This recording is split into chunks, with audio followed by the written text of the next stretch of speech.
Rectal irrigation द्वारा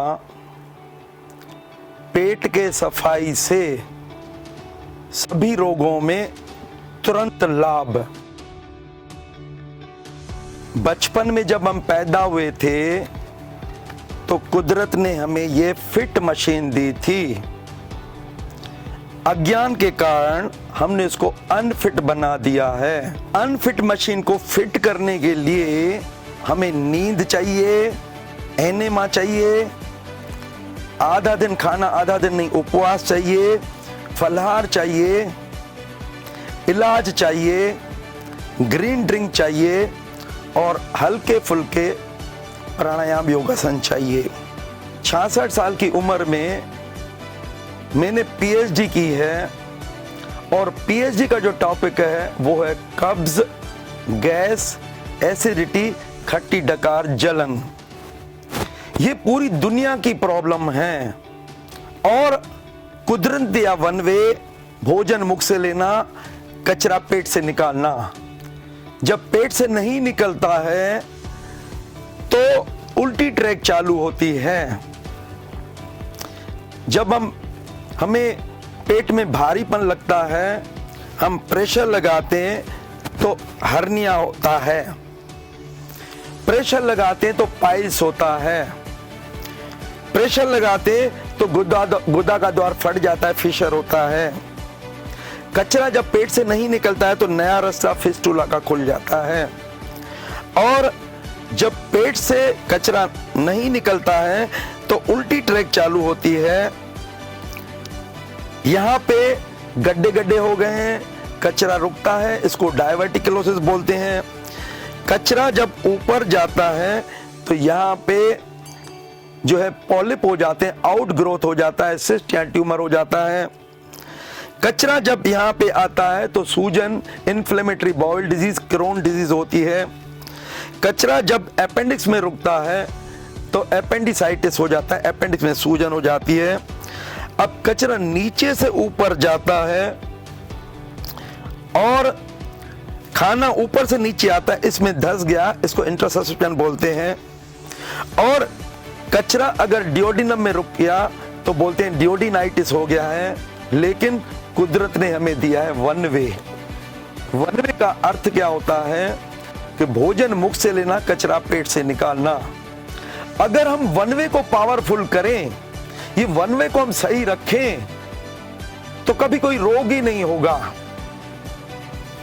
मैं एक बात बताऊं, देखिए हम जो भोजन करते हैं, कार्बोहाइड्रेट का पाचन मुख में होता है, प्रोटीन का पाचन स्टमक में होता है, फैट का पाचन डिओडिनम में होता है और पूरा पाचन जो है वो स्मॉल इंटेस्टाइन में होता है।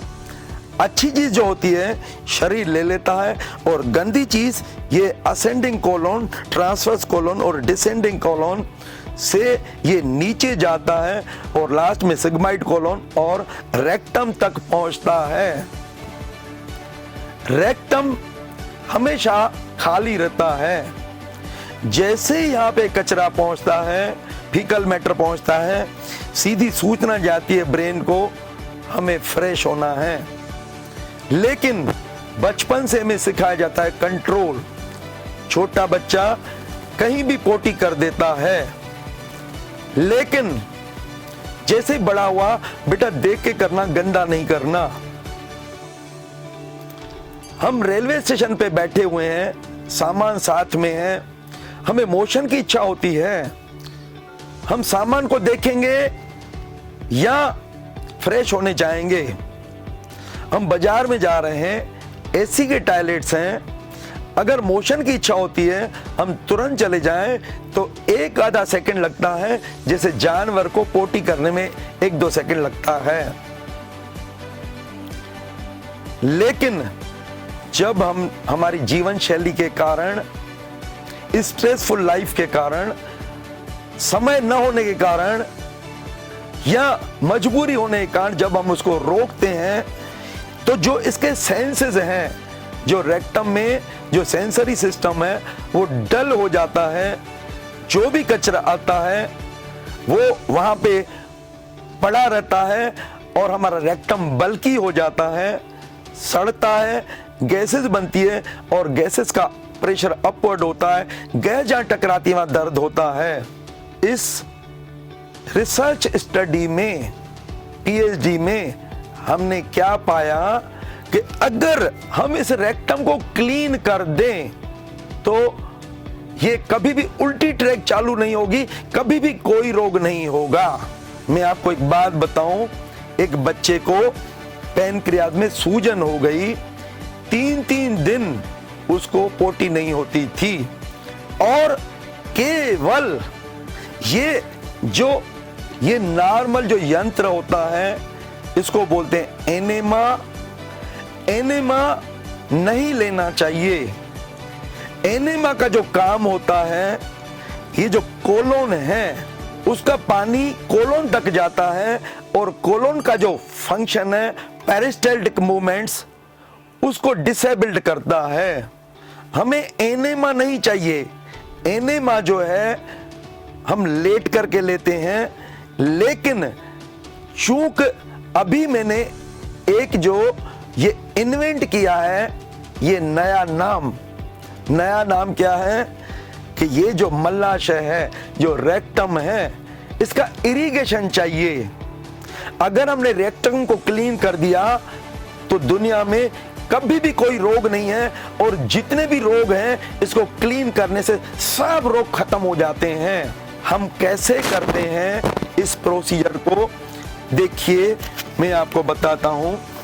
ये जो है ये यंत्र है और इसमें एक ये ट्यूब रहती है। इस ट्यूब को हम इधर लगाते हैं और इसके अलावा ये इसमें होता है नोजल, नल और ये होता है कैथेटर। ये कैथेटर सबके लिए अलग अलग होना चाहिए। ये यंत्र एक ही चलेगा लेकिन कैथेटर अलग अलग होना चाहिए इंडिविजुअल के लिए। ये इस यंत्र को, ये टॉयलेट का सीन है। इंडियन टॉयलेट हो या वेस्टर्न टॉयलेट हो, हम क्या करते हैं, इसको 4 फीट हम ऊपर लगाते हैं। टॉयलेट में ये इसमें छेद रहता है, हम धागे से बांधे कील लगा करके इसमें पानी भरेंगे। कौन सा पानी भरना है? जिससे हम नहाते हैं, जो टॉयलेट में होता है साफ पानी। पानी को गर्म नहीं करना है। गर्म पानी आंतों की शक्ति को कमजोर करता है, ठंडा पानी आंतों की शक्ति को बढ़ाता है। ये ऊपर है और ये नीचे है, तो क्या होता है, ये जब नीचे है तो ये इनसे पानी बहने लगता है। ये जो 2 छिद्र दिए हैं, जैसे ही पानी बहने लगता है हम इसको बंद कर देते हैं। इसके छेड़े में हमने लुब्रिकेंट लगा दिया, तेल या वेसलीन या डाबर आंवला या कोई भी ऑयल, और थोड़ा ये जो एनल रीजन है, मल द्वार है, हम वहां पे लगाते हैं। और हम क्या करते हैं कि ये जो है इसको हम अंदर भेजते हैं, मल द्वार से अंदर, और ये जैसे रेक्टम है इसके साइड तक हम भेजते हैं। और ये ऊपर है, तो जैसे ही हम इस नोजल को खोलते हैं पानी अंदर जाता है। पानी ज्यादा जा नहीं सकता क्योंकि रेक्टम भरा हुआ रहता है। जैसे ही पानी जाता है प्रेशर क्रिएट होता है। जैसे ही प्रेशर क्रिएट होता है हम इसको पकड़े रहेंगे, साइड से प्रेशर को रिलीज कर देंगे। फिर जैसे ये प्रेशर खत्म हो गया, पानी अपने आप फिर अंदर जाता है, फिर प्रेशर बनता है, फिर प्रेशर को रिलीज कर देंगे। ट्यूब को नहीं निकालेंगे, ट्यूब को हमने बाहरी साइड में पकड़ के रखा है। उसका जो ये एपेक्स है वो केवल अंदर रहता है, छिद्रों वाला। फिर पानी अंदर जाएगा, फिर प्रेशर बनेगा, फिर रिलीज कर देंगे। ये 5 या 6 चक्कर में पूरा एनेमा पॉट खाली हो जाता है। और जब लास्ट में यहां से एयर बबल्स आने लगे तब ये कैथेटर को हम इनलेट से बाहर निकाल के हैंड वॉश से वॉश करके इसको रख देंगे और इसको उल्टा कर देंगे तो रुका हुआ पानी सब निकल जाता है। मैं आपको एक बात बताऊं, पेट में गुड़गुड़ हो रही है, पेट में भारीपन लग रहा है, और जब हम फ्रेश होने जाते हैं, जब फ्रेश होके आते हैं तो गुड़गुड़ भी खत्म हो जाती है, भारीपन भी खत्म हो जाता है। तो अभी ये मैं रिसर्च स्टडी में मैंने जो ये एक इन्वेंट किया है, न्यू नेम, रेक्टल इरिगेशन, माना रेक्टम की सफाई, मलाशय की सफाई। अगर ये साफ हो जाता है तो ये वन वे चालू हो जाता है और कोई भी रोग है तुरंत राहत मिलती है। ये जो मेरा अध्ययन रहा है, मैंने 50 साल से सिंगल मेडिसिन नहीं खाई है। बुखार को डिमांड करता हूँ, बुखार नहीं होता है। पहले 24 घंटे सर दर्द रहता था, कुदरत ने वन वे दिया है। और पेट साफ तो बीमारी माफ, पेट सफा तो रोग दफा। और ये जो अगर हम आजीवन हमारे जीवन में जोड़ देंगे तो हमेशा ये जो है ना, हम हमेशा आजीवन निरोगी रहेंगे और कभी भी हमें कोई व्याधि नहीं होगी। Thank you.